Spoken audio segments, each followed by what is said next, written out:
राधे राधे दोस्तों, स्वागत है आपका साक्य एकेडमी में। हम लोग जो है बीपीएससी पूर्वावलोकन जो है पुस्तक, ये जो है 30 से लेके 71 तक, जो 1992 से लेकर 2025 तक बीपीएससी ने जितने भी एग्जाम करे हैं उसके जीके जीएस हम लोग जो है पढ़ रहे हैं क्रम से। तो जितने भी जो है बीपीएससी ने, चाहे वो टीआरई 1 से लेके टीआरई 3 और री एग्जाम से लेके जो भी हैं, सारे के सारे एग्जाम जो है इसमें जो है कवर किए गए हैं। तो सबसे पहले जो है दोस्त, जो है जितने भी चैनल पे जो भी दोस्त नए आए हैं, तो सबसे पहले चैनल को सब्सक्राइब करें, लाइक करें, शेयर करें और कमेंट करें। उसी क्रम में जो है आज का हमारा ये लेक्चर है चौथा, फोर्थ क्लास हम लोग आज देख रहे हैं। तो जितने भी साथी नए हैं तो सबसे पहले चैनल को सब्सक्राइब करें और बेल आइकन को ऑन कर लें। और जो है चलिए हम लोग जो है बिना देरी करते हुए आज की क्लास स्टार्ट करते हैं। आज का पहला क्वेश्चन हमारा देखते हैं, 11th नंबर है। कल जो है हम लोगों ने 10th नंबर देख लिया था। अब जो है 11th देखेंगे आज की वीडियो में। अर्थशास्त्र नामक पुस्तक के लेखक कौन है? कौटिल्य ने। कौन है? कौटिल्य। अर्थशास्त्र जो है किसने लिखी? कौटिल्य ने।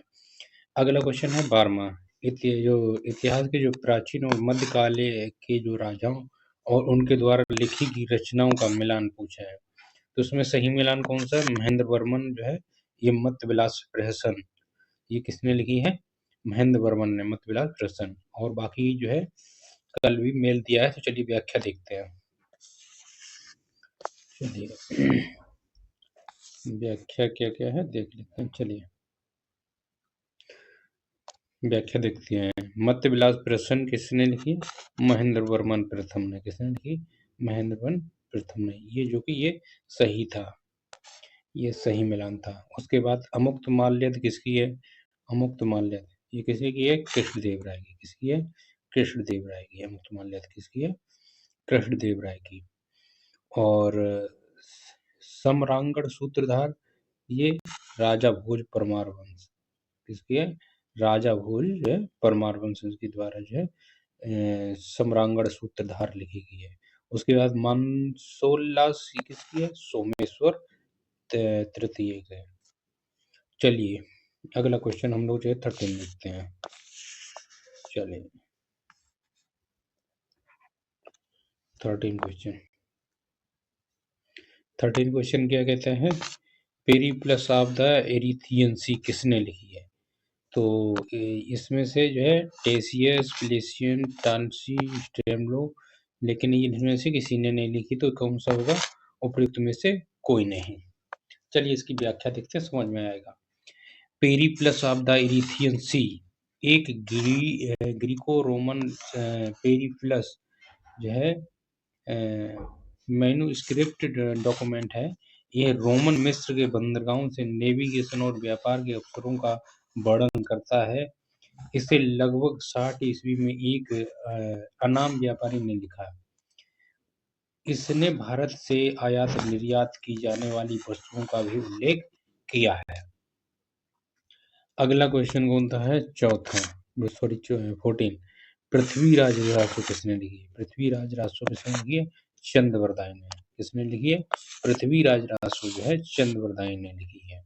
चलिए व्याख्या देखते हैं, हम लोगों को समझ में आ जाएगा।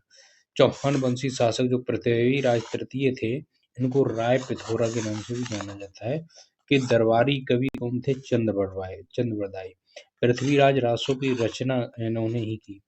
इसमें चौहानों के जो है अग्निकुंड से उत्पन्न बताया गया है कि चौहानों की उत्पत्ति, जो पृथ्वीराज रासो है, इसमें ये कहा गया है इस रचना में कि जो चौहान वंश है, चौहान वंश की उत्पन्न किससे हुई है? अग्निकुंड से। कि अग्नि का जो है कुंड था, उससे जो है पृथ्वीराज, वो सॉरी चौहान जो वंश थे, चौहान वंश का जो है जन्म हुआ है, यानी उत्पत्ति हुई है। इससे अग्निकुंड से जो है बताया गया है कि अग्निकुंड से जो है चौहान वंश की उत्पत्ति हुई है, ऐसा बताया गया इसमें। अगला क्वेश्चन हमारा कौन सा है? 15। चलिए 15 नंबर क्वेश्चन क्या कहता है हमारा? कि पृथ्वीराज रासो जो है नामक पुस्तक किसके लिखी थी? अभी हम लोगों ने देखा है चंद्रवरदाय। देखिए 16 नंबर क्वेश्चन क्या कहता है? स्वप्न वासुदत्ता के लेखक कौन है? स्वप्न वासुदत्ता के लेखक कौन है? भास। कौन है? भास। स्वप्न वासुदत्ता के लेखक भास हैं। इसकी व्याख्या देखते हैं। महाकवि भास के नाम से 13 नाटक उपलब्ध हुए हैं, जिन्हें वर्ष 1909 में श्री टी गणपति शास्त्री ने त्रावणकोर राज्य से प्राप्त किया था और वर्ष 1912 में इसका प्रकाशन किया था। इस नाटकों के नाम हैं, क्या है? प्रतिज्ञा, प्रतिज्ञा योगंधराय, स्वप्न वासवदत्ता, उरुभंग, दूतवाक्यम, पंचरात्रम, बालचरित्रम, दूतघटोत्कचम। उसके बाद कर्णभार, उसके बाद जो है कर्णभार के बाद कौन कौन है? कर्णभार के बाद जो है मध्य, जो है मध्यमय वियोग, प्रतिमा नाटकम, अभिषेक नाटकम, अभिमार्कम और चारुदत्तम। ये 13 लिखे। स्वप्न वासुदत्ता के लेखक कौन है? स्वप्न वासुदत्ता के लेखक अभी हम लोगों ने देख लिया है कि भास है। इसकी व्याख्या भी हम लोगों ने देख ली। व्याख्या में कहा गया कि महाकवि भास के नाम से 13 नाटक उपलब्ध है। महाकवि भास ने 13 नाटक लिखे हैं। इन्हें 1909 में श्री टी गणपति शास्त्री ने त्रावणकोर जो राज्य से प्राप्त किया। किससे प्राप्त किया? त्रावणकोर राज्य से प्राप्त किया था और वर्ष 1912 में इसका प्रकाशन किया था। इन नाटकों के नाम हैं, पहला था प्रतिज्ञा योगंधराय, दूसरा स्वप्न वासुदत्ता, तीसरा उर्भंग, चौथा दूतवाक्यम, पांचवा पंचरात्रम, छठा बालचरित्र, सातवां दूत घटोत्कच और आठवां कर्णभार, नौवां मध्यम व्यायोग, 10वां प्रतिमा नाटकम, 11वां अभिषेक नाटकम, 12वां अभिमार्कम और 13 मार्गदत्तम। ये जो है 13 नाटक महाकवि भास ने लिखे हैं, इनके बारे में हम लोगों को जानकारी मिलती है। अगला जो है हमारा है क्वेश्चन नंबर 17। क्वेश्चन नंबर 17 क्या कहता है? कुमार संभव जो है महाकाव्य, ये किस कवि ने लिखा? तो कुमार संभव है वो कालिदास ने लिखा। किसने लिखा? कालिदास ने। ये कुमार संभव महाकाव्य की रचना महाकवि कालिदास ने की थी। इसमें कितने सर्ग हैं? 17 सर्ग हैं। इसमें से केवल पहले 8 सर्ग ही कालिदास द्वारा लिखे गए। जो महाकुमार संभव महाकाव्य है, इसमें जो है 17 सर्ग हैं, जिसमें से कालिदास ने सिर्फ और सिर्फ 8 जो है सर्ग कालिदास ने लिखे और जो है बाकी के अन्य जो 9 सर्ग हैं वो अन्य कवियों द्वारा लिखे गए हैं, जिनमें जो है प्रकृति चित्रण तथा कार्तिकेय के जन्म और जो है तारासुर वध की जो है वृत्तांत मतलब वर्णित किया गया। जो 8 जो है सर्ग थे वो स्वयं कालिदास जी ने लिखे हैं कुमार संभव में। अच्छा, इसमें कहानी क्या है कि इसमें जो है कार्तिकेय जो शिव और पार्वती की जो है पुत्र कार्तिकेय के जन्म की और तारकासुर के वध की इसमें कहानी वर्णित की गई है। 9 सर्ग जो है अन्य कवियों ने लिखे हैं, 8 सर्ग जो है स्वयं तुलसीदास ने लिखे हैं, वो सॉरी कालिदास ने लिखे हैं। अगला जो क्वेश्चन नंबर 18 हमारा क्या कहता है? किरातार्जुनीय जो पुस्तक है वो किसने लिखी थी? वो भारव ने। किसने लिखी? भारव ने। भारव कवि हुए हैं, किरातार्जुनीय पुस्तक भारव ने लिखी थी।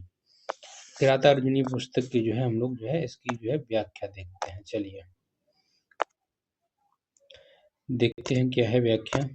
किरातार्जुनीय पुस्तक के लेखक भारव हैं। इस पुस्तक की जो है कथा वस्तु महाभारत से ली गई है। किससे ली गई है? महाभारत से। इसमें अर्जुन तथा किरातार्जुन वेशधारी शिव के बीच युद्ध का वर्णन है। क्या है? किरातार्जुनीय पुस्तक के जो है लेखक भारव हैं। इस पुस्तक की जो कथा वस्तु है महाभारत से ली गई है। इसमें अर्जुन तथा किरात जो है वेशधारी शिव के बीच युद्ध का वर्णन किया गया है। क्वेश्चन नंबर 19 नंबर देखते हैं। उस जो है स्रोत का नाम बताइए जो प्राचीन भारत के व्यापारिक मार्गों का मौन है। तो कौन सा है? मिलिंद पन्नू। कौन है? मिलिंद पन्नू। उस स्रोत का नाम बताएं जो प्राचीन भारत के व्यापारिक मार्गों पर मौन है। व्यापारिक जो प्राचीन भारत के जो व्यापारिक मार्ग थे उन पर मौन कौन सा जो है ग्रंथ था? तो वो था मिलिंद पन्नू। चलिए अगले क्वेश्चन की तरफ चलते हैं 20 में। हाँ, उससे पहले जो है इसकी थोड़ी सी व्याख्या रहेगी, वो भी देख लेते हैं हम लोग। चलिए, पाली भाषा में लिखित इस ग्रंथ में जो है नागसेन एवं हिंद एवं शासक मेनांडर के बीच वार्तालाप का वर्णन है। इसमें व्यापारिक मार्गों का वर्णन नहीं मिलता है। अगला क्वेश्चन हमारा है 20वां। हर्षचरित नामक पुस्तक किसने लिखी? हर्षचरित जो है बाणभट्ट ने लिखी। किसने लिखी? बाणभट्ट ने लिखी। जो हर्षचरित्र जो है, हर्षचरित ग्रंथ की रचना सुप्रसिद्ध लेखक बाणभट्ट ने की थी। यह वर्धन वंश के इतिहास का प्रमुख स्रोत है। यह एक आख्यायिका है जिसमें लेखक अपने समकालीन शासक तथा उसके पूर्वजों के जीवन वृत्तांत का वर्णन करता है। चलिए अगले क्वेश्चन जो है 21वें नंबर 21 क्वेश्चन पे चलते हैं। 21वां क्वेश्चन हमारा जो है मिलान का है। क्या है? मिलान करने का। चलिए, पहली जो है सूची 1 है, दूसरे में क्या है? सूची 2। देखते हैं, इनका मिलान करते हैं। चरक जो है किससे संबंधित है? चरक जो है चिकित्सा से संबंधित थे। चरक जो थे वो चिकित्सा से संबंधित थे। और ब्रह्मगुप्त जो थे वो किससे संबंधित थे? ब्रह्मगुप्त जो है गणित से संबंधित थे। जो मिहिर थे, मिहिर एक ज्योतिष थे। कौन थे? मिहिर एक ज्योतिष थे। और विशाख दत्त क्या थे? नाटककार थे। क्या थे? नाटककार। तो चरक जो थे, महर्षि चरक जो है चिकित्सा के क्षेत्र से जुड़े हुए थे। जो ब्रह्मगुप्त थे वो गणित के क्षेत्र से जुड़े हुए थे। मिहिर थे वे ज्योतिष के क्षेत्र से जुड़े हुए थे। और विशाख दत्त जो है एक नाटककार थे। चलिए हम लोग 22वें क्वेश्चन की तरफ चलते हैं। 22वां क्वेश्चन हमारा क्या कहता है? राजनीति की जो है प्रारंभिक पुस्तक नीति शास्त्र। राजनीति की जो है प्रारंभिक पुस्तक नीति शास्त्र किसके द्वारा लिखी गई? वो कामन किसके द्वारा लिखी गई? कामन दत्त। चलिए हम लोग जो है शुरू करते हैं। इसकी जो है व्याख्या देखते हैं। कामकंद द्वारा रचित नीति शास्त्र जो 1192 छंदों या श्लोकों का एक महत्वपूर्ण संग्रह है, जो 34 खंडों, प्रकरणों, 20 अध्यायों या सर्गों में समूहीकृत है। इसमें अधिगम की पारंपरिक शाखाएं हैं, राज्य, इसके घटक और संरक्षण, अंतरराज्यीय संबंधों पर मंडल सिद्धांत और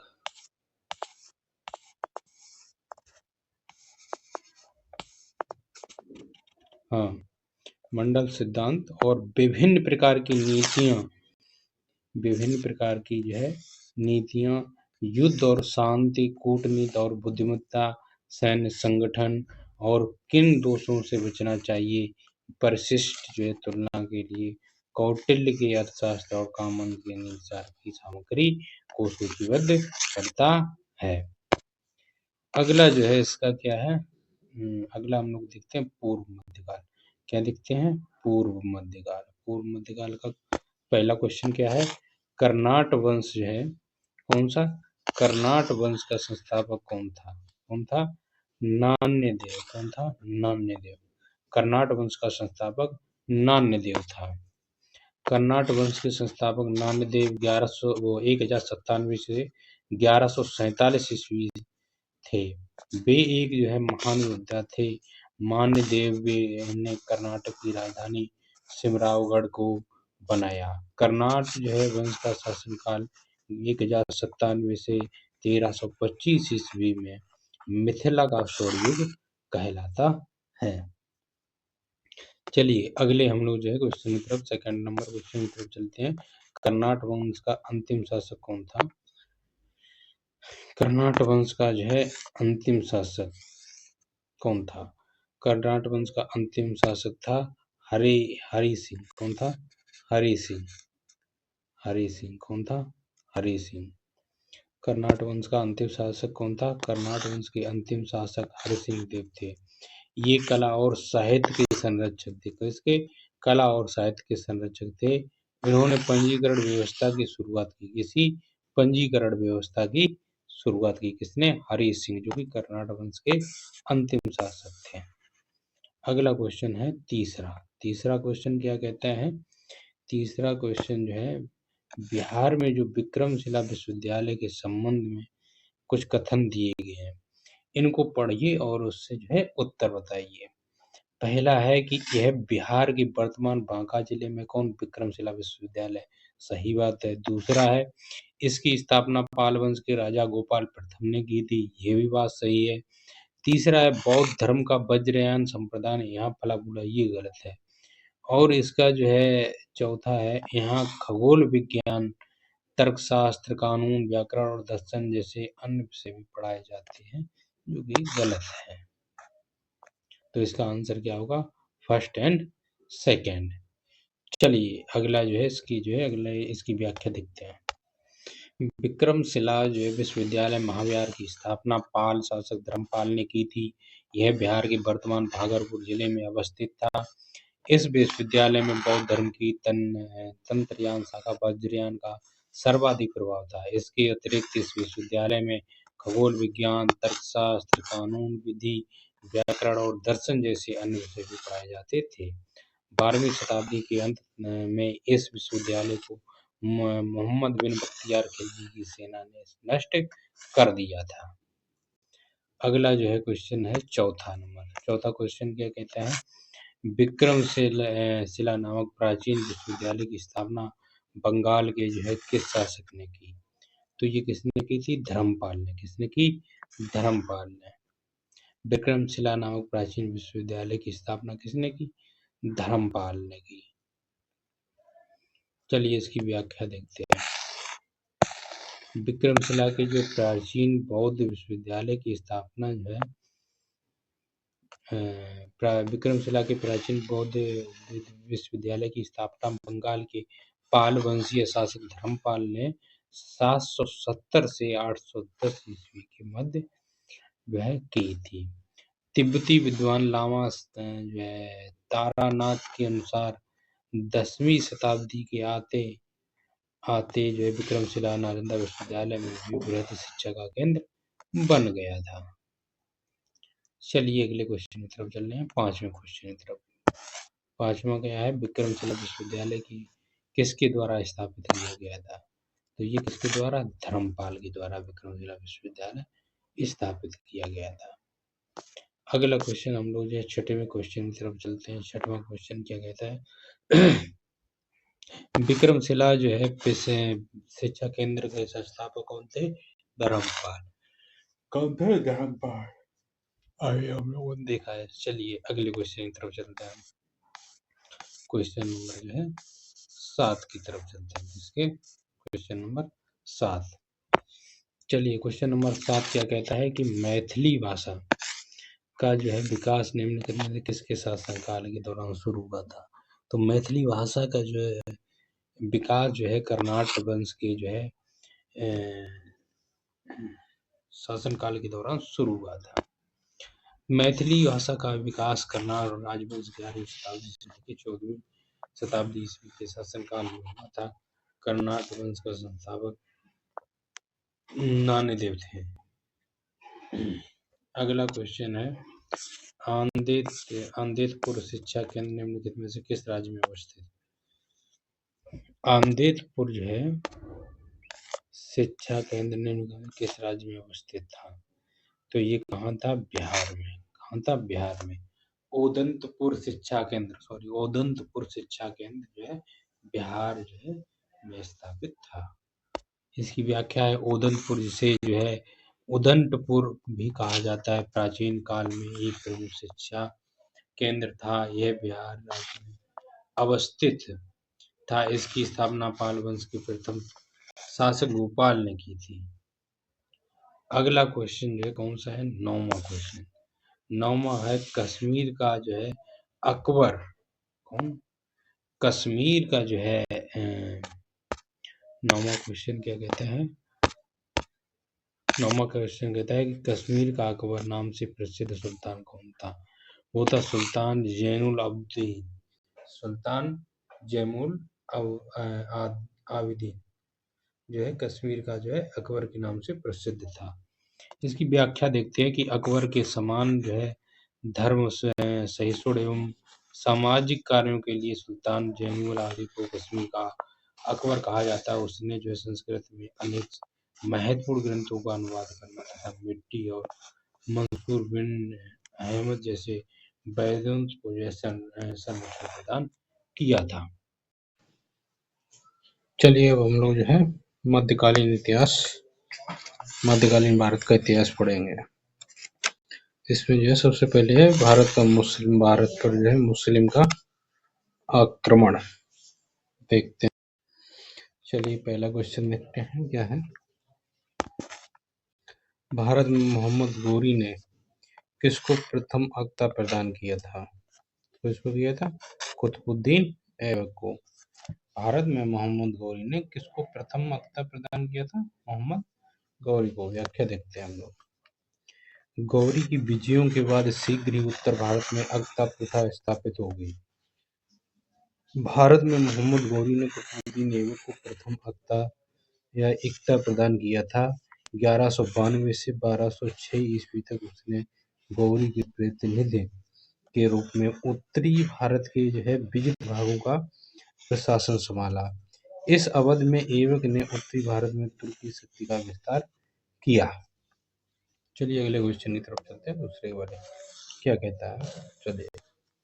मोहम्मद गौरी के जो है चालुक्यों द्वारा कब पराजित हुआ, देखते हैं। चलिए अगला क्वेश्चन है, मोहम्मद गौरी गुजरात के चालुक्यों द्वारा कब पराजित हुआ था? तो हुआ था 1178 ईस्वी में। कब? 1178 ईस्वी में।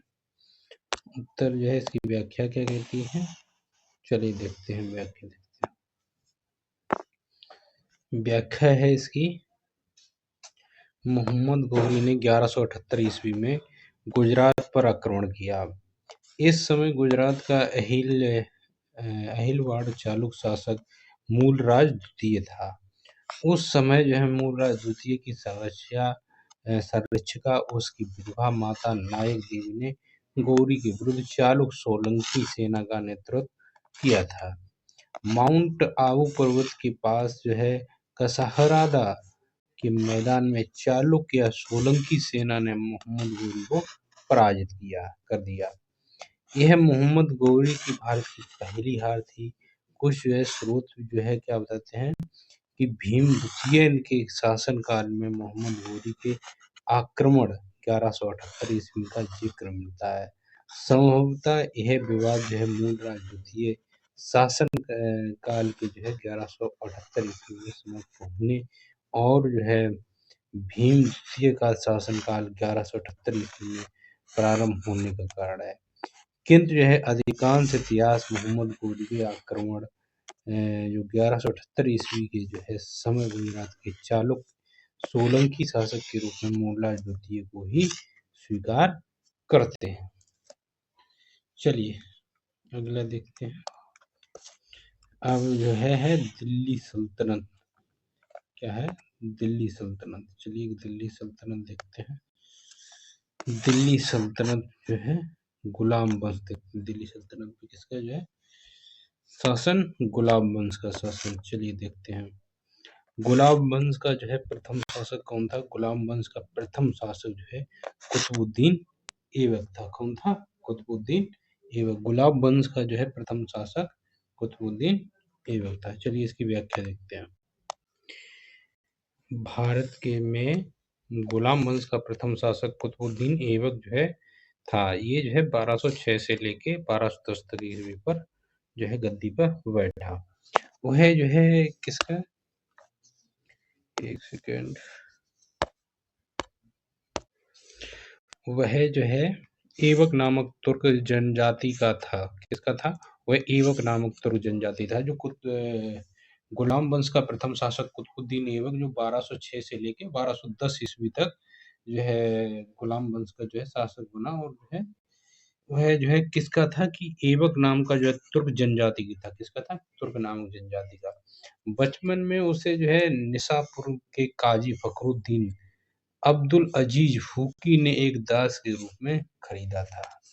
हुआ ये कि निसापुर के जो काजी फखरुद्दीन अब्दुल अजीज थे, फूकी ने एक दास के रूप में जो है किसको खरीदा था? कुतुबुद्दीन ऐबक को एक दास के रूप में खरीदा था।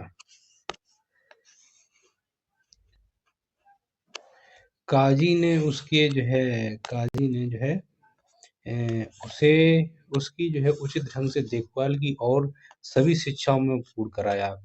एवं बचपन से ही अति जो है सुरीले स्वर में कुरान पढ़ता था। एवं जो था कुतुबुद्दीन ऐबक वो बचपन से ही सुरीले स्वर में क्या पढ़ता था? कुरान पढ़ता था। जिस कारण वह कुरान ख्वां या जो है कुरान का पाठ करने वाला के नाम से प्रसिद्ध हुआ। बाद में वह निसापुर से गजनी लाया गया, जहाँ उसे गौरी ने खरीद लिया। अपनी जो है प्रतिभा, जो लगन थे और ईमानदारी के बल पर वो जो है शीघ्र ही ऐबक ने गौरी का विश्वास प्राप्त कर लिया। गौरी ने उसे जो है अमीर आखूर के पद पर जो है प्रोन्नत कर दिया और यहीं से उसके जीवन का एक नया अध्याय आरंभ हुआ। वह दिल्ली का पहला तुर्क शासक था। यद्यपि वह लाहौर से ही शासन करता था। कहाँ से? लाहौर से ही शासन करता था। ऐबक ने कभी औपचारिक रूप से सुल्तान की उपाधि धारण नहीं की। जो कुतुबुद्दीन ऐबक था उसने जो है कभी भी जो है ऑफिशियली या जो है और कहा जाए कि जो है औपचारिक रूप से उसने जो है उपाधि धारण नहीं की सुल्तान के बाद, बल्कि केवल उसके जो है मलिक और जो है सिपहसालार जो थे कि जो है पदवियों से ही अपने को संतुष्ट रहा। उसने क्या किया, जो कुतुबुद्दीन ऐबक था उसने ऑफिशियल रूप से सुल्तान की उपाधि धारण नहीं की, यानी खुद को सुल्तान घोषित नहीं किया। केवल जो है मलिक और जो है सिपहसालार की जो है पदवियों से ही उसने अपने आप को संतुष्ट रखा। गौरी के उत्तराधिकार जो गयासुद्दीन द्वारा मुक्ति पत्र प्राप्त करने के बाद नियम पूर्वक 1208 ईस्वी में ऐबक को जो है दासता से मुक्ति मिली। जो गौरी के उत्तराधिकारी गयासुद्दीन द्वारा मुक्ति पत्र जब जो है प्राप्त करने के बाद जो है नियम पूर्वक जो है उसे 1208 ईस्वी में ऐबक को जो है दासता से मुक्ति मिली, यानी कि दास का जो है उसके ऊपर जो टैक्स है वो खत्म हुआ। कब? 1208 ईस्वी में, जो गौरी के जो उत्तराधिकारी जो गयासुद्दीन द्वारा उसे मुक्ति पत्र दे दिया गया, यानी कि उसको जो है मुक्त कर दिया गया जो है दास के पद से। अगला जो है दूसरा क्वेश्चन है, कुतुबुद्दीन ऐबक की राजधानी कहाँ थी? लाहौर में। अभी हम लोगों ने देखा है, अभी जो है व्याख्या में था, ये जो है कुतुबुद्दीन ऐबक जो है कहाँ से जो है शासन करता था? तो लाहौर से। मोहम्मद गौरी की मृत्यु जो है 1206 ईस्वी के बाद जो है लाहौर के विशिष्ट जनों एवं अमीरों ने कुतुबुद्दीन ऐबक को जो है सार्वभौम शक्तियां ग्रहण करने के लिए आमंत्रित किया। अतः उसने जो है लाहौर जाकर सत्ता ग्रहण की तथा 1206 ईस्वी में औपचारिक रूप से सिंहासनारूढ़ हुआ। ऐबक की जो है राजधानी लाहौर थी।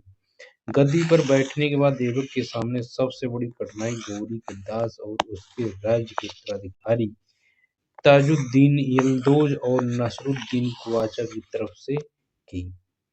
ऐबक ने जो है अपनी पुत्री की जो है शादी कुवाचा से कर उसे अपने पक्ष में कर लिया, किंतु यल्दौज की तरफ से खतरा बना रहा। यही कारण था कि ऐबक जो है सदा लाहौर में ही रहा, उसे दिल्ली आने का कभी अवसर नहीं मिला।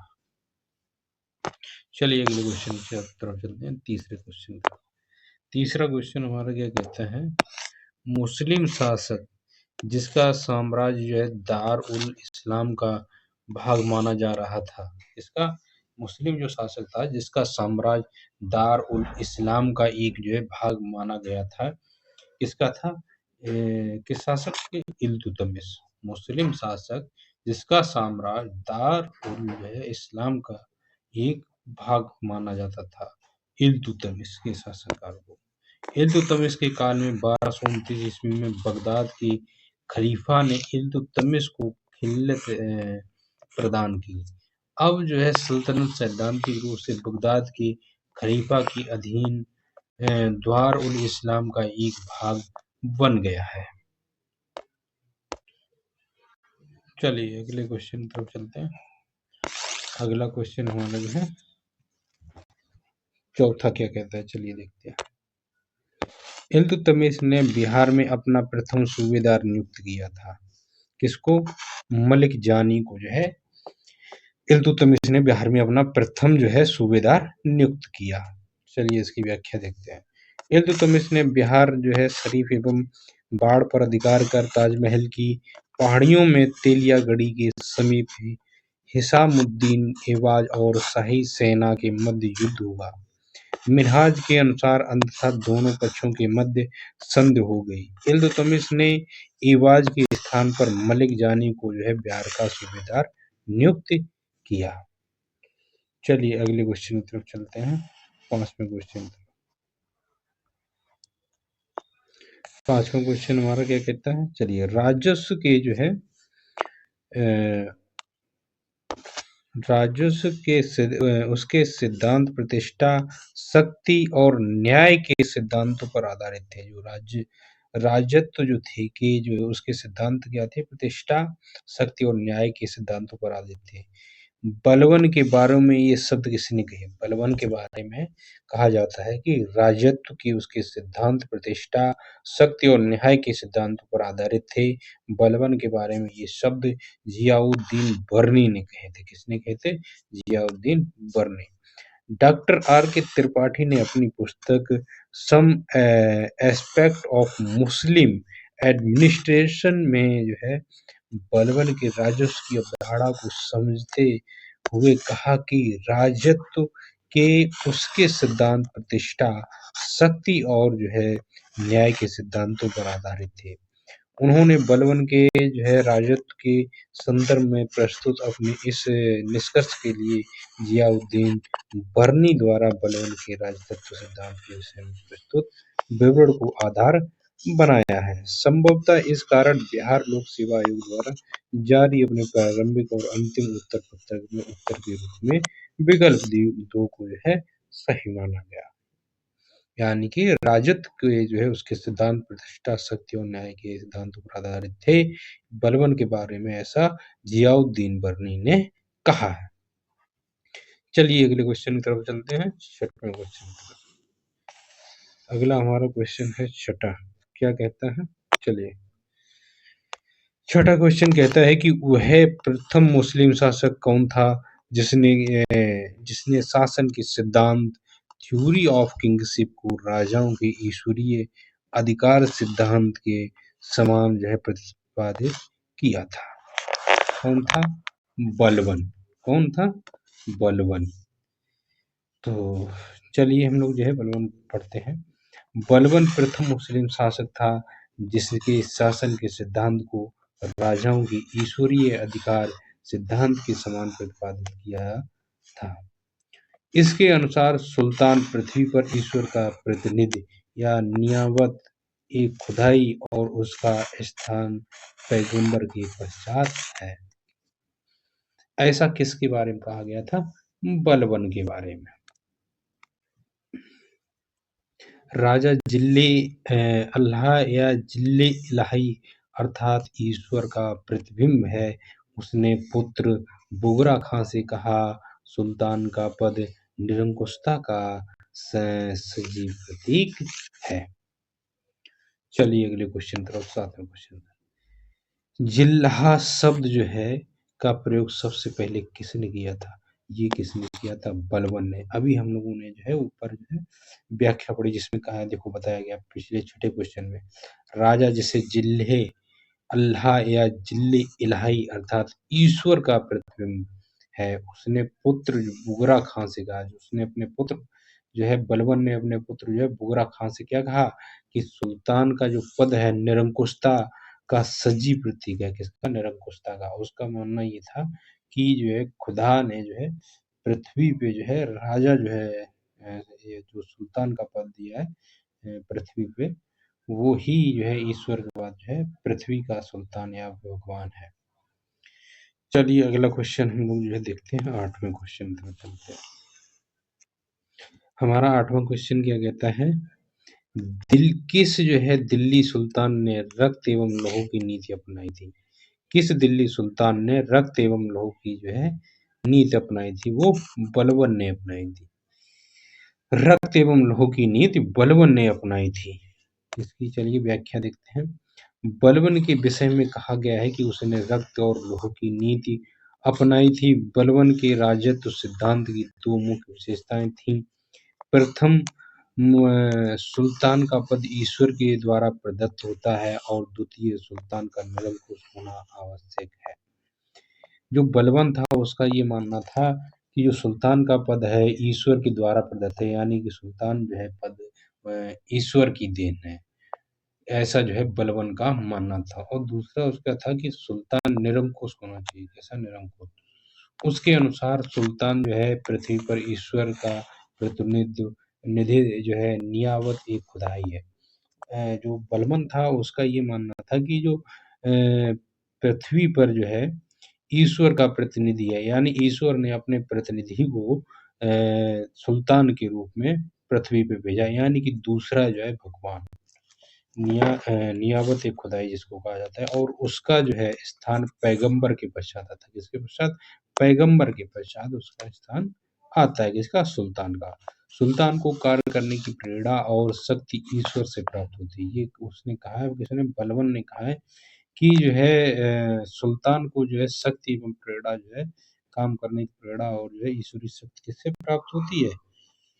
ईश्वर से। इसका कारण जनसाधारण या सरदारों को उसके कार्यों की आलोचना का अधिकार नहीं है। चलिए अगला क्वेश्चन 9वां क्या कहता है? अगला क्वेश्चन 9 नंबर है, गुरिल खां कौन? गुरिल खां ने किसे जो है किसके शासनकाल के दौरान विद्रोह किया था? गुरिल खां ने किसके जो है शासनकाल के समय विद्रोह किया था? वो किसके शासनकाल के समय? बलबन के समय। जो तुगरिल खां ने किसके शासन के काल के दौरान विद्रोह किया था? बलबन के समय में। व्याख्या देखते हैं। बलबन के शासनकाल का महत्वपूर्ण विद्रोह तुगरिल खां का विद्रोह था। बलबन के जो समय था, बलबन के शासनकाल का जो महत्वपूर्ण विद्रोह कौन था? तुगरिल खां का विद्रोह। किसका? तुगरिल खां का विद्रोह। तुगरिल खां को जो है बलबन ने बंगाल का सूबेदार नियुक्त किया था। हुआ ये था कि तुगरिल खां को जो है बलबन ने बंगाल का सूबेदार नियुक्त किया था, किंतु जो है उसने जो है स्वयं को बंगाल का स्वतंत्र शासक घोषित कर उसके जो है सुल्तान मुनीसुद्दीन कौन? सुल्तान मुगीसुद्दीन की उपाधि धारण की। किसने? वो जो है तुगरिल खां ने। हुआ ये कि बलबन ने जो तुगरिल खां को जो है बंगाल का सूबेदार नियुक्त कर दिया, लेकिन उसने स्वयं को बंगाल का स्वतंत्र जो है शासक नियुक्त कर दिया। तुगरिल जो खां था उसने जो है बंगाल को में अपने आप को जो है स्वतंत्र सूबेदार नियुक्त कर दिया, स्वतंत्र शासक घोषित कर दिया। उसने जो है सुल्तान मुगीसुद्दीन की उपाधि धारण की। उसने जो है स्वतंत्र शासक घोषित करने के बाद अपने आप को मुगीसुद्दीन की उपाधि धारण की। अपने शासक के सिक्के चलवाए। उसने क्या किया कि अपने नाम के उसने सिक्के चलवा दिए बंगाल में। सिक्के चलवाए तथा खुतबा भी पढ़वाया। अपने नाम का जो है खुतबा भी किसने पढ़वा दिया?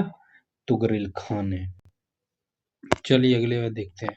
बलबन तुगरिल के विद्रोह को दबाने के लिए अमीर खां और उसके उपरांत बहादुर के नेतृत्व में सेना भेजी, किंतु ये असफल रहे। अतः क्रुद्ध बलबन ने अपने पुत्र बुगरा खां के बाद साथ बंगाल की तरफ बढ़ा, किंतु तुगरिल खां ने अपनी राजधानी छोड़कर भाग खड़ा हुआ। अंततः तुगरिल पकड़ा गया, उसकी हत्या कर दी गई और बलबन ने अपने पुत्र बुगरा खां को जो है बंगाल का इक्तेदार नियुक्त किया। इसमें क्वेश्चन नंबर 10 हम लोग देखते हैं। इसमें से किसने भारत में फारसी त्योहार नवरोज की शुरुआत की? इसमें से किसने भारत में फारसी त्योहार नवरोज की जो है शुरुआत की? नवरोज जो है त्योहार की शुरुआत बलबन ने की। किसने की? बलबन ने जो है नवरोज जो है त्योहार की जो है शुरुआत की। किसने? बलबन ने। तो चलिए हम लोग देखते हैं।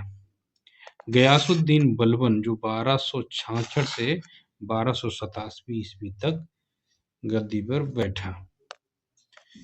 ने भारत में ईरानी त्योहार नौरोज को मनाने की प्रथा में आरंभ की। नौरोज ईरानी नववर्ष है, जिसे जो है फारसी नववर्ष के रूप में जाना जाता है। बलबन ने अपने दरबार में सिजदा तथा पाबोस प्रथा की भी शुरुआत की, जो फारसी परंपरा का अनुकरण था। जो गयासुद्दीन बलबन था, इसने नौरोज त्योहार जो था, फारसी परंपरा का जो है फारसी लोग जो है नवरोज त्योहार को मनाते थे। ये जो है बलबन ने शुरुआत इस त्योहार की भारत में की। जो नवरोज को मनाने की प्रथा जो है इसने आरंभ कर जो है नवरोज जो ईरानी नववर्ष था, वह ये जो नवरोज त्योहार था वो ईरान लोग जो है नववर्ष के रूप में मनाते थे। तो ये जो है बलबन ने शुरुआत की इसकी भारत में। इसने जो है अपने दरबार में सिजदा और जो है पाबोर मतलब जो है अपने दरबार में इसने शुरुआत की। किसने? बलबन ने। सिजदा और ये पाबोस ये प्रथा थी क्या? तो आपको बता दें कि सिजदा का मतलब होता था साष्टांग प्रणाम करना। सिजदा का अर्थ था साष्टांग प्रणाम। और जो पैबोस था, पैबोस का मतलब था पैर चूमना। क्या था? पैर को चूमना। ये प्रथाएं इसने शुरुआत की। किसने? बलबन ने। सजदा का अर्थ था कि साष्टांग जो है प्रणाम करना, और पावोस का मतलब था पैर को चूमना। ये किसने शुरुआत की? ये जो है बलबन ने शुरुआत की। चलिए अब हम लोग जो है खिलजी वंश पढ़ते हैं। अगला वंश हमारा कौन सा है? खिलजी वंश। चलिए खिलजी वंश के बाद में देखते हैं। पहला क्वेश्चन हमारा खिलजी वंश का जो है, खिलजी वंश का प्रथम शासक कौन था? पहला ही क्वेश्चन क्या है? खिलजी वंश का जो है प्रथम शासक जो है कौन था? तो कौन था खिलजी वंश का प्रथम शासक? जलाउद्दीन खिलजी। कौन था? जलाउद्दीन खिलजी जो है खिलजी वंश का जो है प्रथम शासक था। जो जलाउद्दीन खिलजी ने 1290 ईस्वी में खिलजी वंश की स्थापना की। उसने अपना राज्याभिषेक 1290 ईस्वी में कैकुबाद द्वारा बनवाए गए जो है अपूर्ण किलुगड़ी के महल में करवाया था। Doctor AL. श्रीवास्तव के अनुसार जलाउद्दीन खिलजी दिल्ली का प्रथम तुर्की सुल्तान था, जिसने उदार निरंकुश के सिद्धांत को जो है अपने सामने रखा था। दूसरा क्वेश्चन हमारा क्या कहता है? चलिए देखते हैं दूसरे क्वेश्चन। दूसरा क्वेश्चन जो है, अलाउद्दीन जो है अलाउद्दीन खिलजी दिल्ली का जो है प्रथम तुर्की सुल्तान था, जिसे धर्म को राज्य के अधीन लाने का और जो है ऐसे घटकों को से परिचित कराने का श्रेय जाता है, जो सैद्धांतिक रूप से राज्य को धर्म निरपेक्ष बनाते हैं। ये शब्द किसने कहे? अलाउद्दीन दिल्ली का जो है प्रथम तुर्की सुल्तान था, जिससे धर्म को राज्य के अधीन लाने का और जो है ऐसे घटकों से परिचित कराने का श्रेय जाता है, जो सैद्धांतिक रूप से राज्य को धर्मनिरपेक्ष बनाते हैं। ये शब्द जो है ए.एल. श्रीवास्तव के थे। किसके थे? ए.एल. श्रीवास्तव के थे। चलिए व्याख्या देखते हैं हम लोग। ए.एल. श्रीवास्तव ने अपनी पुस्तक द सल्तनत ऑफ दिल्ली 711 से लेके 1526 ईडी में अलाउद्दीन खिलजी के बारे में लिखते हैं कि अलाउद्दीन दिल्ली का प्रथम तुर्की सुल्तान था, जिसे धर्म को राज्य के अधीन लाने और ऐसे घटकों से परिचित कराने का श्रेय जाता है, जो सैद्धांतिक रूप से राज्य को धर्मनिरपेक्ष बनाते हैं। अगला क्वेश्चन है तीसरा। तीसरा क्वेश्चन क्या कहता है? तीसरा क्वेश्चन है, जब उसने जो है राजत्व किंगशिप प्राप्त किया तो वह शरीयत के नियमों और आदेशों से पूर्णतया स्वतंत्र था। बर्नी ने यह कथन किस सुल्तान के लिए कहा था? अलाउद्दीन खिलजी के लिए कहा था कि जो अलाउद्दीन खिलजी जो बर्नी ने कहा कि जब उसने राजत्व जो किंगशिप प्राप्त किया और वह शरीयत के नियमों और आदेशों से पूर्णतः स्वतंत्र था, तो ये किसके लिए कहा था? अलाउद्दीन खिलजी के लिए ये बर्नी ने ये शब्द कहा था। वैसे ये क्वेश्चन इंपॉर्टेंट है। चलिए आगे चलते हैं, इसकी व्याख्या देखते हैं। चलिए, जियाउद्दीन बर्नी ने उक्त कथन अलाउद्दीन खिलजी के लिए कहा। अलाउद्दीन दिल्ली का पहला सुल्तान था जिसने धर्म पर राज्य का नियंत्रण स्थापित किया। इस संदर्भ में अपनी नीति की व्याख्या करते हुए वह स्वयं कहता है कि मैं नहीं जानता कि कानून की दृष्टि से क्या उचित है और क्या अनुचित है। मैं राज्य की भलाई अथवा अवसर विशेष के लिए जो उपयुक्त समझता हूँ उसी को करने की आज्ञा देता हूँ। अंतिम न्याय के दिन मेरा क्या होगा मैं नहीं जानता। अलाउद्दीन ने अपने राजपद के विषय में बलबन के विचारों को जो है पुनः जीवित किया। वह राजा की जो है सार्वभौमिकता में विश्वास रखता था, जो पृथ्वी पर ईश्वर का प्रतिनिधित्व मात्र है। क्या है? पृथ्वी पर जो है ईश्वर का प्रतिनिधित्व मात्र है। उसने अपनी शक्ति की वृद्धि के विषय में खलीफा की अनुमति लेना आवश्यक नहीं समझा, इसलिए उसने खलीफा से अपने पद की मान्यता प्राप्त करने के संबंध में कोई याचना नहीं की। उसने अपने आप को यामीन उल खिलाफत नासिर अमीन उल मुनीम बताया। उसने जो है इस प्रकार जो है अलाउद्दीन दिल्ली का पहला सुल्तान था जिसने धर्म को राजनीति में हस्तक्षेप नहीं करने दिया। किसने? अलाउद्दीन जो था जिसने जो है धर्म को जो है राजनीति के रूप में जो है क्या किया? राजनीति में हस्तक्षेप नहीं करने दिया। किसने? अलाउद्दीन खिलजी ने। दिल्ली का जो है अलाउद्दीन दिल्ली का पहला सुल्तान था जिसने जो है क्या जो है जिसने धर्म को राजनीति में जो है हस्तक्षेप नहीं करने दिया। अलाउद्दीन जो है उलेमा वर्ग के प्रभाव से मुक्त था। किस वर्ग से? उलेमा वर्ग से जो है मुक्त रहा। कौन? अलाउद्दीन। चलिए चौथे क्वेश्चन की तरफ चलते हैं हम लोग। चलिए देखते हैं। चौथा क्वेश्चन हमारा क्या कहता है कि अलाउद्दीन खिलजी के जो प्रसिद्ध सेनापति थे, अलाउद्दीन खिलजी के प्रसिद्ध सेनापतियों में से किसने मंगोलों के विरुद्ध लड़ाई लड़ते हुए मृत्यु हो गई थी? जफर खां की। अलाउद्दीन खिलजी के जो प्रसिद्ध सेनापतियों में से जफर खां की जो है मंगोलों से लड़ते हुए मृत्यु हो गई थी। देखते हैं। अलाउद्दीन का प्रसिद्ध सेनापति जफर खां मंगोलों के विरुद्ध लड़ता हुआ मारा गया। किसके हुए? अलाउद्दीन जो है अलाउद्दीन का प्रसिद्ध जो सेनापति था जफर खां, वो मंगोलों के विरुद्ध लड़ता हुआ मारा गया, जो अपने समय का श्रेष्ठ और साहसी सेनापति था। क्या था? अपने समय का जो है सर्वश्रेष्ठ और साहसी सेनापति जफर खां था। वो मंगोलों के साथ जो है लड़ते हुए मर गया था। ये जो है अलाउद्दीन खिलजी का प्रसिद्ध सेनापति जफर खां था। अगला क्वेश्चन है पांचवा। रानी पद्मिनी का जो नाम अलाउद्दीन की चित्तौड़ विजय से जोड़ा जाता है, उनके पति का नाम क्या है? राणा रतन सिंह। जो रानी पद्मिनी थी उनका नाम अलाउद्दीन जो है कि चित्तौड़ विजय से जोड़ा जाता है। तो रानी पद्मिनी के पति का नाम क्या था? राणा रतन सिंह। व्याख्या देखते हैं हम लोग, व्याख्या क्या कहती है। चलिए,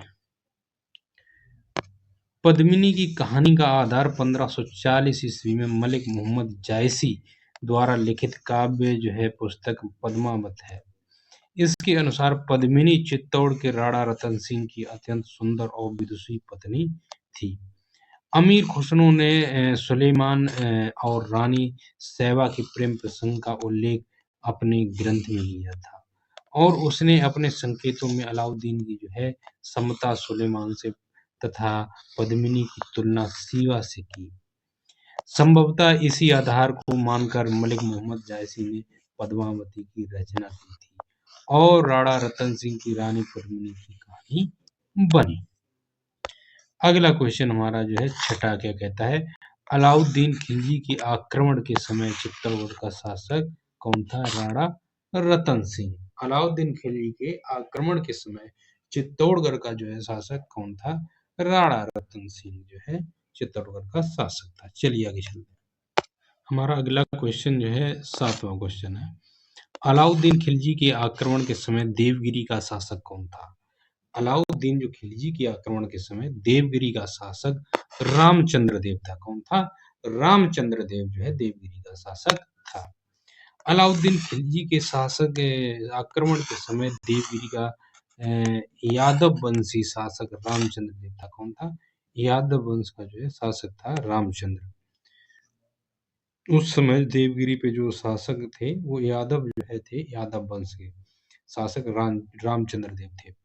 जलाउद्दीन खिलजी के शासनकाल में सर्वप्रथम अलाउद्दीन खिलजी ने देवगिरी पर 1296 ईस्वी में आक्रमण कर वहां के शासक रामचंद्र देव को प्रतिवर्ष कर देने पर बाध्य किया था। किंतु अलाउद्दीन के शासक जो बनने के उपरांत जब रामचंद्र देव ने वार्षिक कर देना बंद कर दिया था, जिससे जो है खुद अलाउद्दीन ने मलिक काफूर के नेतृत्व में एक सेना देवगिरी के विरुद्ध भेजी। इस जो है युद्ध में रामदेव ने पराजित हुआ और उसने आत्मसमर्पण कर दिया।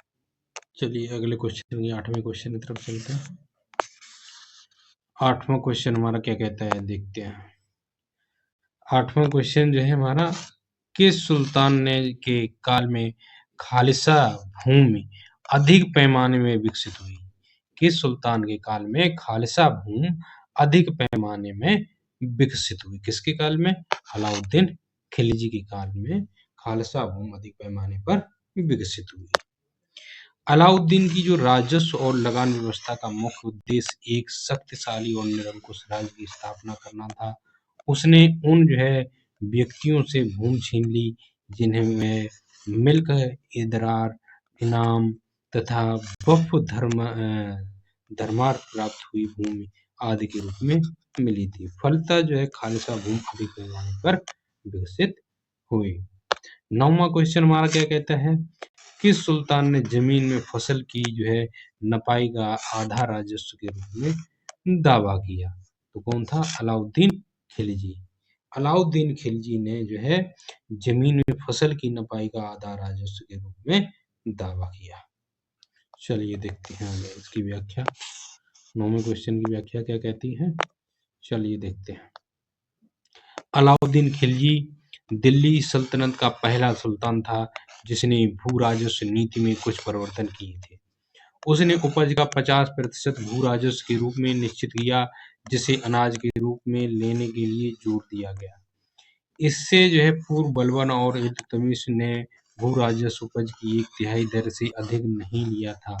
मोहम्मद बिन तुगलक के काल में ही भूमि कर की दर अलाउद्दीन की जो है भांति 50% ही थी।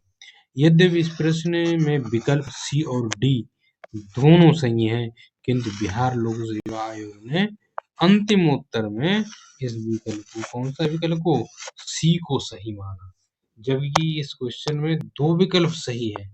चलिए देख लेते हैं हम लोग जो इस क्वेश्चन के जो है किस सुल्तान ने जमीन की में फसल की नपाई का आधा राजस्व के रूप में दावा पेश किया? अलाउद्दीन खिलजी और मोहम्मद बिन तुगलक दोनों हैं ऐसे।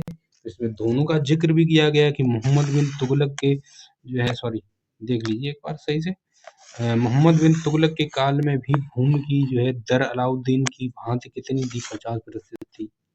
कितनी थी? 50%। इसमें भी दिया है प्रश्न में कि जो है किस सुल्तान ने जमीन में फसल की नपाई का आधा राजस्व के रूप में दावा किया था? तो इसमें अलाउद्दीन खिलजी ने भी, मोहम्मद बिन खिलजी, दोनों का तो 50% आ रहा है। लेकिन बीपीएससी ने जो आंसर माना हम लोग उसी को लेके चलेंगे, यानी कि आंसर सी अलाउद्दीन खिलजी। चलिए अगले क्वेश्चन की तरफ चलते हैं।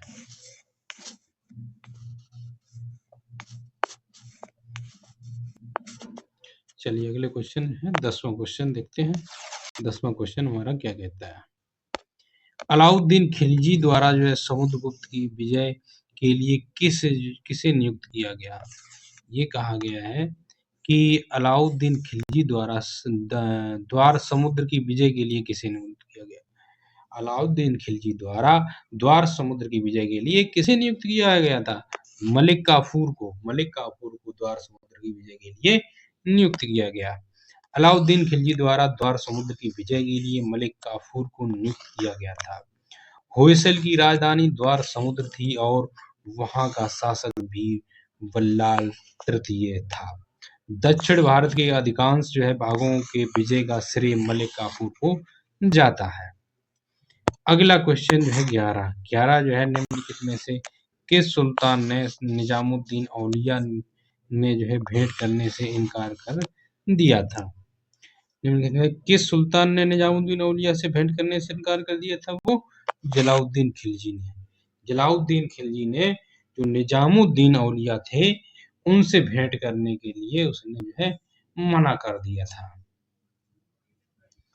चलिए इसकी हम लोग व्याख्या भी देख लेते हैं। चलिए व्याख्या क्या है? शेख शेख निजामुद्दीन औलिया ने 7 से अधिक सुल्तानों का शासन देखा। जो शेख निजामुद्दीन औलिया थे इन्होंने 7 से अधिक सुल्तानों का क्या देखा? शासन देखा, जो कि एक के बाद एक सत्तासीन होते रहे, किंतु वे कभी भी किसी के दरबार में नहीं गए।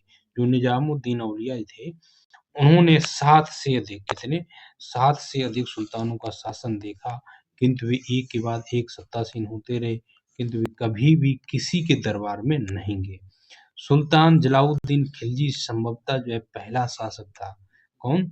जलाउद्दीन खिलजी जो पहला शासक था जिसने शेख निजामुद्दीन की महानता की प्रसिद्ध सुनकर उन्हें कुछ गांव की पेशकश की तथा उनसे मिलने की इच्छा जाहिर की। तो शेख ने यह कहते हुए मिलने से मना कर दिया कि मेरी खानकाह में 2 द्वार है। क्या कहा? मेरी खानकाह में 2 द्वार हैं। सुल्तान एक से प्रवेश करेगा तो मैं दूसरे से बाहर चला जाऊंगा। इसके उपरांत भी जब सुल्तान जलाउद्दीन ने औलिया को बिना पूर्व सूचना के मिलने की इच्छा जाहिर की तो शेख निजामुद्दीन औलिया के प्रिय शिष्य अमीर खुसरो द्वारा इसकी सूचना औलिया को प्रदान कर दी गई। औलिया सूचना मिलते ही तुरंत अजोधन अपने गुरु बाबा फरीद की जियारत के लिए रवाना हो गए। इस प्रकार औलिया सुल्तान से प्रत्यक्ष रूप से मिलने से कतराते थे। क्या हुआ? सुल्तान से प्रत्यक्ष औलिया निजामुद्दीन औलिया जी सुल्तान से प्रत्यक्ष रूप से मिलने से कतराते रहे। कुछ स्रोतों में अलाउद्दीन खिलजी द्वारा भी औलिया से मिलने की बात का उल्लेख मिलता है। कुछ स्रोत ये कहते हैं कि जो अलाउद्दीन खिलजी था ये भी निजामुद्दीन औलिया से मिलने की बात का उल्लेख मिलता है, किंतु अलाउद्दीन जो खिलजी के संबंध में सीधे ऐसी नाटकीय घटना नहीं मिलती है जैसे जलाउद्दीन खिलजी के साथ हुई थी। ऐसी सीधी घटना नहीं मिलती है। चलिए अगले क्वेश्चन की तरफ हम लोग चलते हैं। 12वां क्वेश्चन दोस्त क्या कहता है देखते हैं। 12वां क्वेश्चन है सल्तनत काल में सार्वजनिक वितरण प्रणाली किसने प्रारंभ की थी? सल्तनत काल में सार्वजनिक जो वितरण प्रणाली थी वो अलाउद्दीन खिलजी ने द्वारा सार्वजनिक वितरण प्रणाली अलाउद्दीन खिलजी द्वारा प्रारंभ की थी। व्याख्या देखते हैं। सल्तनत कालीन शासक अलाउद्दीन खिलजी ने सार्वजनिक वितरण प्रणाली का प्रारंभ किया था। चलिए इसकी व्याख्या आगे देखते हैं। इतनी ही व्याख्या थी। अगले क्वेश्चन की तरफ हम लोग चलते हैं। अगला क्वेश्चन हमारा क्या कहता है? 13वां है मलिक काफूर को हजारुद्दीन जो मलिक काफूर था मलिक काफूर को 1000 दीनारी के नाम से जाना जाता है। इसे किसने खरीदा था? जो मलिक काफूर था उसको 1000 दीनारी के नाम से जाना जाता था। उसको नुसरत खान ने खरीदा था। प्रसिद्ध इतिहासकार के.एल. लाल की पुस्तक हिस्ट्री ऑफ खिलजी के अनुसार लगभग 1299 ईस्वी में अलाउद्दीन खिलजी ने गुजरात अभियान के दौरान सेनापति नुसरत खां यहाँ की समृद्ध बंदरगाह कैम्प खंभात पर हमला किया। इस अभियान में उसे प्रचुर मात्रा में सोना, चांदी, रत्न और अन्य कीमती वस्तुएं हाथ लगी। इसी दौरान नुसरत खां को दास मलिक काफूर हाथ लगा। मलिक काफूर को नुसरत खां ने उसके मालिक से छीन लिया। चूंकि मलिक काफूर के मालिक ने उसे 1000 दीनार में खरीदा था, इसलिए मलिक काफूर को 1000 दीनारी भी कहा जाता है। लूट के माल के साथ मलिक काफूर को भी नुसरत खां ने अलाउद्दीन के पास दिल्ली भेजा। आगे चलकर काफूर की अवधारणा, प्रतिमा और व्यक्तित्व प्रभावित आगे चलकर काफूर की अवधारणा, प्रतिभा और व्यक्तित्व से प्रभावित होकर वह सुल्तान अलाउद्दीन खिलजी का सबसे विश्वास पात्र सेनापति बना। अलाउद्दीन के दक्कन अभियान और उसके विजय का श्रेय किसको जाता है? मलिक काफूर को ही जाता है। इस विवरण से स्पष्ट है कि नुसरत खान ने मलिक काफूर को खरीदा नहीं था, बल्कि गुजरात अभियान के दौरान उसे बलपूर्वक बंधक बनाया था। चलिए अगले क्वेश्चन 14वें क्वेश्चन की तरफ चलते हैं। 14वां क्वेश्चन हमारा क्या कहता है, चलिए देखते हैं। 14वां क्वेश्चन है, इसमें से किसने खलीफा की शक्ति का विरोध किया? किसने खलीफा की शक्ति का विरोध किया? इल्तुतमिश, अलाउद्दीन खिलजी, मोहम्मद बिन तुगलक, बलबन। इनमें से कोई नहीं है, उपरोक्त में से एक से अधिक। चलिए देखते हैं। विकल्पगत किसी भी सुल्तान ने खलीफा की शक्ति का विरोध नहीं किया। इसमें जितने भी शासकों के नाम दिए गए, उन्होंने में से किसी ने भी खलीफा के पद का विरोध नहीं किया।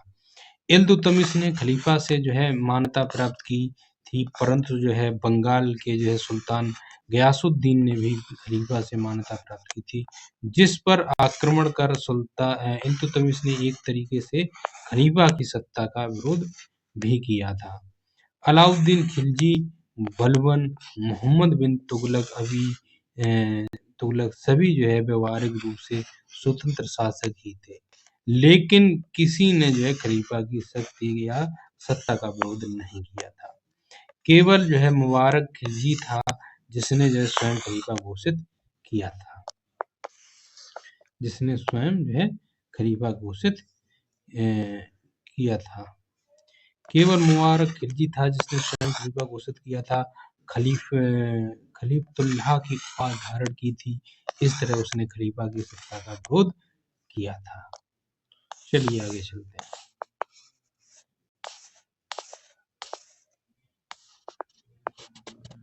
अगला हमारा अब तुगलक वंश शुरुआत होती है। किसकी? तुगलक वंश की। तो चलिए तुगलक वंश के बारे में देखते हैं। तुगलक वंश देख लेते हैं। चलिए तुगलक वंश। चलिए तुगलक वंश का पहला क्वेश्चन, निम्नलिखित शासकों में से किसने सबसे अधिक समय तक शासन किया था? बहलोल लोदी ने जितने भी शासक दिए हैं, अलाउद्दीन खिलजी, मोहम्मद बिन तुगलक और बहलोल लोदी और बलबन, इन सब में सबसे ज्यादा लंबे समय तक शासन बहलोल लोदी ने किया था। चलिए देखते हैं किसने कितने वर्ष तक शासन किया। अलाउद्दीन खिलजी था, इसने लगभग 20 वर्ष तक शासन किया। कितने वर्ष तक? अलाउद्दीन खिलजी ने 20 वर्ष तक, मोहम्मद बिन तुगलक ने 26 वर्ष तक। कितने? मोहम्मद बिन तुगलक ने 26 वर्ष तक शासन किया। और वहीं गयासुद्दीन जो बलबन था, इसने लोग 20-21 वर्ष तक शासन किया। लेकिन बहलोल लोदी के शासनकाल लगभग 38 साल के आसपास रहा। तो इसलिए कहा जा सकता है कि बहलोल लोदी ने सबसे लंबे समय तक शासन किया। देखिए ये लेटेस्ट क्वेश्चन है। ये 71वें बीपीएससी में ये प्रश्न पूछा गया है। 71वें बीपीएससी में 2025 में ये क्वेश्चन पूछा गया। अलाउद्दीन खिलजी ने 20 वर्ष तक शासन किया। मोहम्मद बिन तुगलक ने 26 वर्ष तक, गयासुद्दीन बलबन ने 20 से 21 वर्ष तक, और जो है लोदी वंश के जो संस्थापक बहलोल लोदी थे, इन्होंने जो है लगभग 38 वर्ष के आसपास शासन किया। चलिए अगले क्वेश्चन की तरफ चलते हैं। दूसरा क्वेश्चन हमारा क्या कहता है, देखते हैं। निम्नलिखित में से किस सुल्तान ने बेरोजगारों को रोजगार दिलवाया था? तो वो कौन था जिसने बेरोजगारों को रोजगार दिलवाया था? वो था तुगलक। कौन था?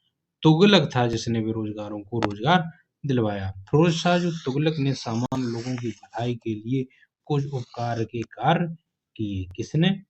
जो फिरोज शाह तुगलक था, उसने जो है लोगों की भलाई के लिए कुछ जो है उपकार के कार्य किए। नियुक्ति के लिए एक दफ्तर या रोजगार दफ्तर खोलकर तथा प्रत्येक मनुष्य के गुण एवं योग्यता की पूरी जांच पड़ताल के बाद यथासंभव अधिक से अधिक लोगों को नियुक्ति देकर उसने बेकारी की समस्या को हल करने का प्रयास किया।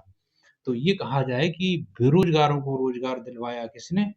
फिरोज शाह तुगलक ने। ये 45वीं बीपीएससी में प्रश्न पूछा गया था।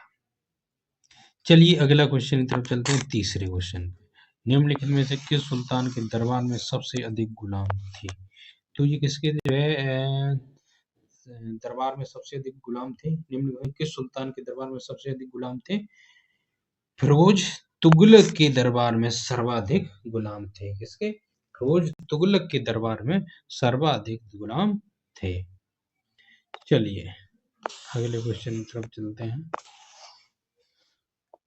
इसकी व्याख्या देख लेते हैं।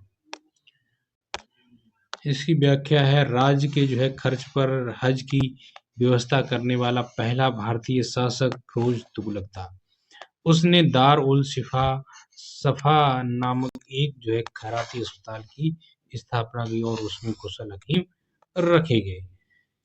किसने जो है? फिरोज तुगलक था। कौन? फिरोज तुगलक। इसने क्या किया? दार उल सफा या दार उल शिफा नाम से एक जो है खैराती अस्पताल की स्थापना की और उसमें क्या किया कि कुशल जो है हकीम रखे। अगला 5वां क्वेश्चन क्या कहता है, निम्नलिखित में से किस सुल्तान ने फलों की गुणवत्ता सुधारने के लिए उपाय किए? तो किसने? फिरोज तुगलक ने जो है फलों की गुणवत्ता सुधारने के लिए उपाय किए। चलिए क्वेश्चन देखते हैं। फिरोज शाह तुगलक के बागवानी में अपनी अभिरुचि के कारण दिल्ली के निकट लगभग 1200 नए बाग लगाए गए तथा उसने बागों में फलों की गुणवत्ता सुधारने के भी उपाय किए थे। किसने? फिरोज शाह तुगलक ने। अगला क्वेश्चन हमारा है छठा क्वेश्चन हमारा क्या कहता है, चलिए देखते हैं। छठा क्वेश्चन जो है, दिल्ली के लिए किस सुल्तान ने सबसे ज्यादा नहरों का निर्माण किया था? तो फिरोज शाह तुगलक ने जो है दिल्ली के लिए जो है सबसे अधिक नहरों का निर्माण किया। फिरोज शाह तुगलक का शासनकाल भारत में नहरों के सबसे बड़े जाल का निर्माण करने के कारण प्रसिद्ध रहा। सिंचाई की सुविधा के लिए उसने 5 बड़ी नहरों का निर्माण कराया। फिरोज तुगलक जो है उलेमा वर्ग की स्वीकृति के पश्चात हक ए सर्व नामक सिंचाई कर लगाने वाला दिल्ली का प्रथम सुल्तान था। उन किसानों को जो सिंचाई के लिए शाही नहरों का पानी प्रयोग में लाते थे। अपनी पैदावार का 1/10 भाग जो है अतिरिक्त कर के रूप में देना पड़ता था। क्या होता था? अपनी जो है पैदावार का 1/10 कर के रूप में देना पड़ता था। दिल्ली के जो है नहरों का निर्माण सबसे ज्यादा जो किसने करवाया था? फिरोज शाह तुगलक ने करवाया था। चलिए अगले क्वेश्चन 7वें क्वेश्चन पर हम लोग चलते हैं। और 1 मिनट। चलिए 7वां क्वेश्चन हम लोग देखते हैं। तैमूर के आक्रमण के बाद भारत में किस वंश का राज्य स्थापित हुआ? तैमूर के आक्रमण के बाद भारत में जो है सैयद वंश का जो है राज्य स्थापित हुआ। चलिए इसकी व्याख्या देखते हैं। तैमूर के आक्रमण जो है 1398 ईस्वी में दिल्ली सल्तनत एवं तुगलक वंश की शक्ति को अत्यंत कमजोर कर दिया और उनके पतन को तीव्र कर दिया।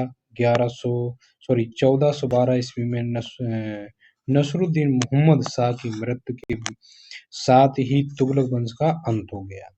1413 ईस्वी में सरदारों ने दौलत खां को दिल्ली का सुल्तान चुना, परंतु उसे खिज्र खां ने पराजित कर दिया। अगले चलिए आगे चलते हैं। वह तैमूर द्वारा नियुक्त सल्तनत का सूबेदार था।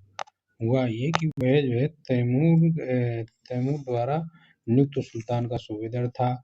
आगे चलकर उसने जो है लाहौर, दीपालपुर और ऊपरी सिंध पर अधिकार कर लिया। तैमूर के आक्रमण के बाद 1414 ईस्वी में उसने दिल्ली पर अधिकार कर नए वंश सैयद वंश की नींव डाली। किसने डाली? जो है तैमूर के आक्रमण के बाद 1414 में उसने दिल्ली के अधिकार पर नए सैयद वंश की नींव डाली। अगला वंश हमारा है लोधी वंश। कौन सा है? लोधी वंश। लोधी वंश का जो है पहला क्वेश्चन देखते हैं। निम्नलिखित में से किस सुल्तान ने एक नगर बसाया जहां जो है अब आगरा है? कौन है? सिकंदर लोधी ने आगरा शहर को किसने बसाया? सिकंदर लोधी ने। किसने? सिकंदर लोधी ने जो है आगरा शहर को बसाया था। चलिए अगले क्वेश्चन की तरफ चलते हैं। की व्याख्या देखते हैं। सबसे पहले प्रश्न की व्याख्या देखते हैं। चलिए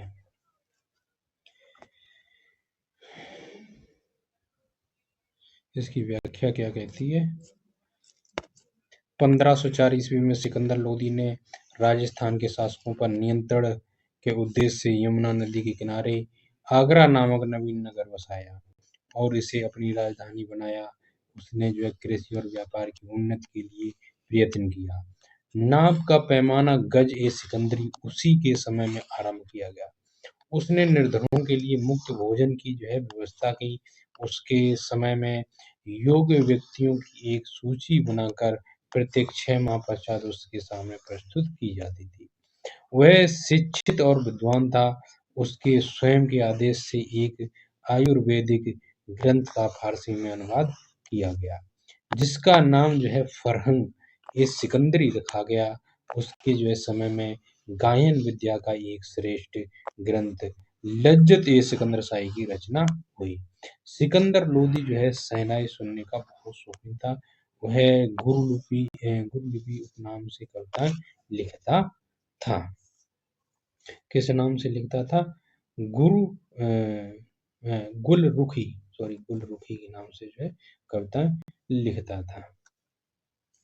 सिकंदर लोधी किस नाम से कविताएं लिखता था? गुलरुखी के नाम से जो है कविताएं लिखता था। अगला जो है हमारा विजयनगर साम्राज्य। कौन सा? विजयनगर साम्राज्य। तो विजयनगर साम्राज्य के बारे में हम लोग जो है देखते हैं क्या है। अगला जो है विजयनगर साम्राज्य। विजयनगर साम्राज्य के बारे में हम लोग जो है पढ़ते हैं, देखते हैं क्या है। विजयनगर जो है साम्राज्य के संस्थापक कौन थे? हरिहर और बुक्का ने विजयनगर साम्राज्य की स्थापना की।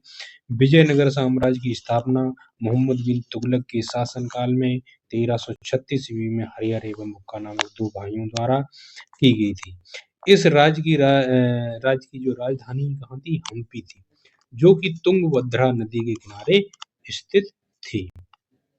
चलिए अगला क्वेश्चन दूसरा देखते हैं। दूसरा क्वेश्चन क्या कहता है? जो विजयनगर था, विजयनगर के जो है उस पहले शासक की पहचान करें जिसने जो है बहमनियों से गोवा को छीना था। बहमनियों ने से गोवा को छीना था। किसने? हरिहर द्वितीय ने। किसने? हरिहर द्वितीय ने जो है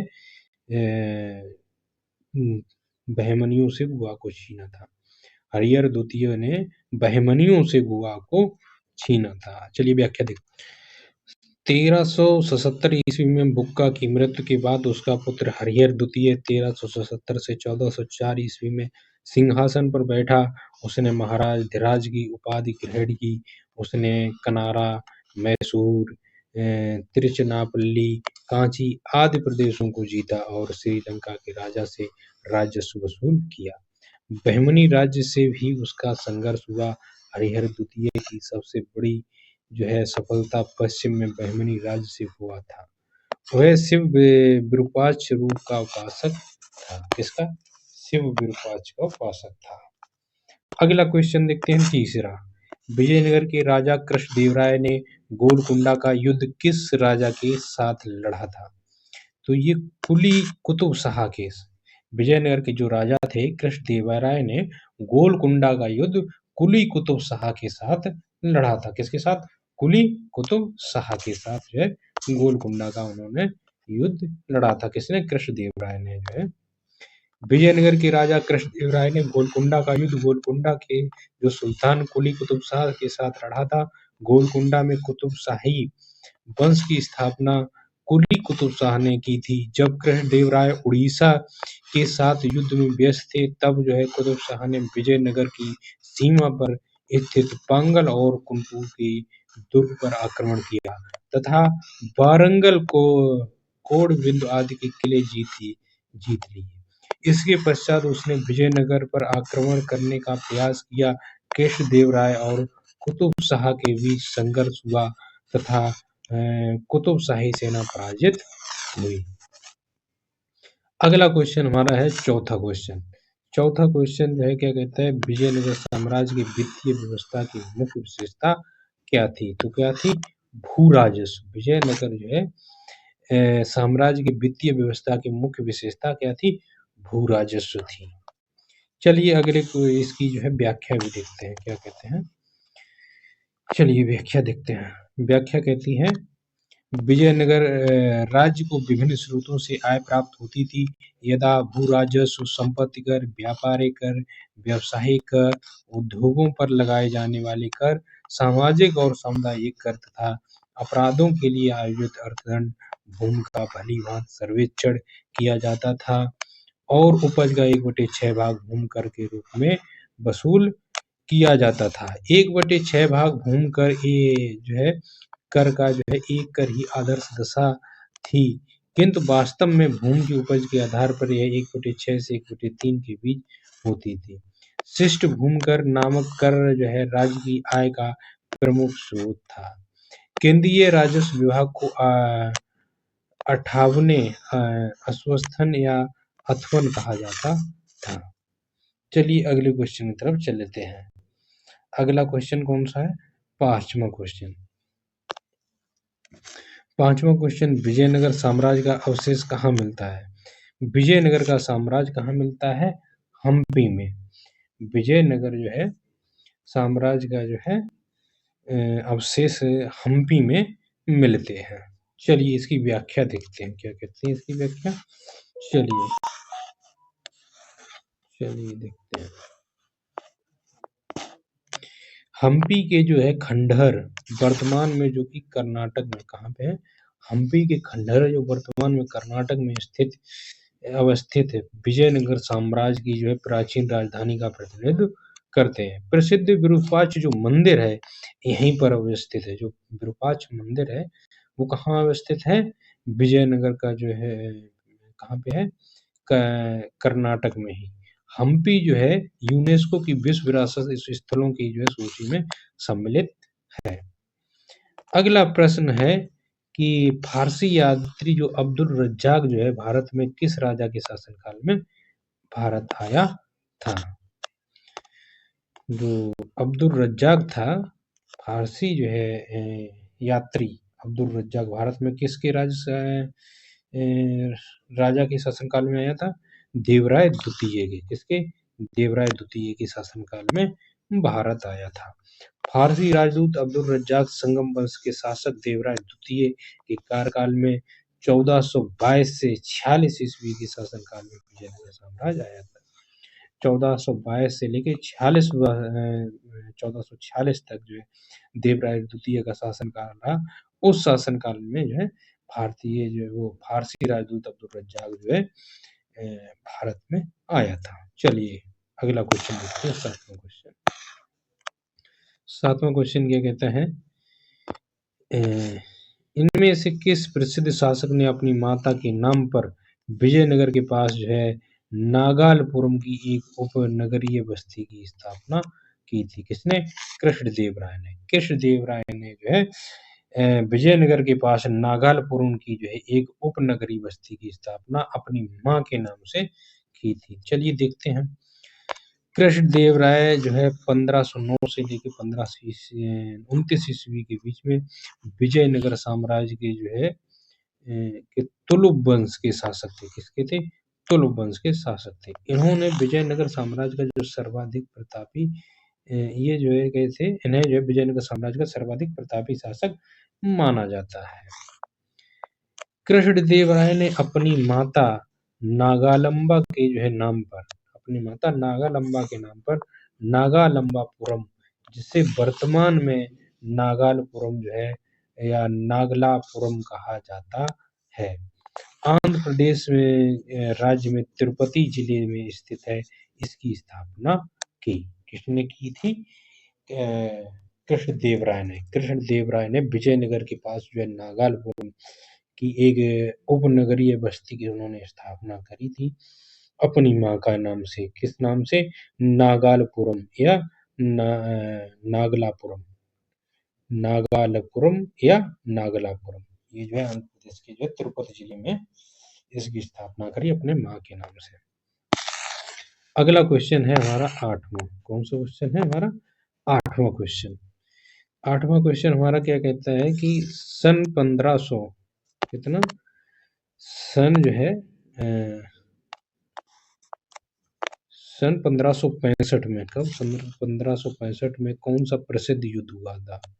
कौन सा हुआ था? तालीकोटा का जो युद्ध था वो सन 1565 में हुआ था। सन 1565 में तालीकोटा के प्रसिद्ध युद्ध में बीजापुर, अहमदनगर और गोलकुंडा और जो है बीदर की जो है संयुक्त सेनाओं ने विजयनगर को पराजित किया। इस संयुक्त सेना में केवल बरार शामिल नहीं था। फरिश्ता के जो है अनुसार यह युद्ध तालीकोटा में लड़ा गया, किंतु युद्ध का वास्तविक क्षेत्र राजसी एवं तंगड़ी नामक दो राजाओं के बीच स्थित था।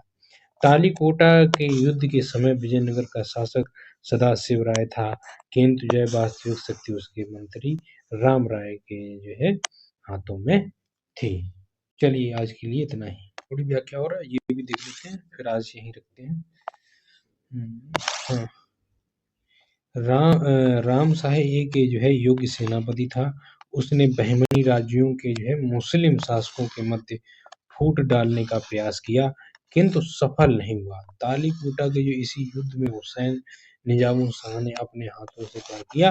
राम राय का जो है वध कर डाला, यानी राम राय को जो है मृत्यु की घाट उतार दिया निजामुल शाह ने। आज के वीडियो में हम लोग यहीं तक रखते हैं और मिलते हैं अगले वीडियो में। तो तब तक के लिए जो है जितने भी साथी हमारे जो है चैनल पे नए आए हैं, तो सबसे पहले बस यही रिक्वेस्ट है, सारे जो है नए साथी जो है चैनल को सब्सक्राइब कर लें और बेल आइकन को ऑन कर लें, और अगर कोई क्वेरी हो तो कमेंट जरूर करें, लाइक शेयर भी कर दिया करें। ज़्यादा से ज़्यादा जितने भी दोस्त ज़्यादा जुड़ेंगे तो मोटिवेशन मिलेगा हमें, और हम आपको जो है ज़्यादा से ज़्यादा जो है कंटेंट लाने की तैयारी करेंगे। तो चलिए आज के लिए बस इतना ही इस वीडियो में। मिलते हैं अगले वीडियो में, तब तक के लिए धन्यवाद। जय हिंद, राधे राधे। अगर आपको ये वीडियो पसंद आया तो इसे लाइक करें, दोस्तों के साथ शेयर करें और चैनल को सब्सक्राइब करना न भूलें। कोई प्रश्न हो तो कमेंट भी करें।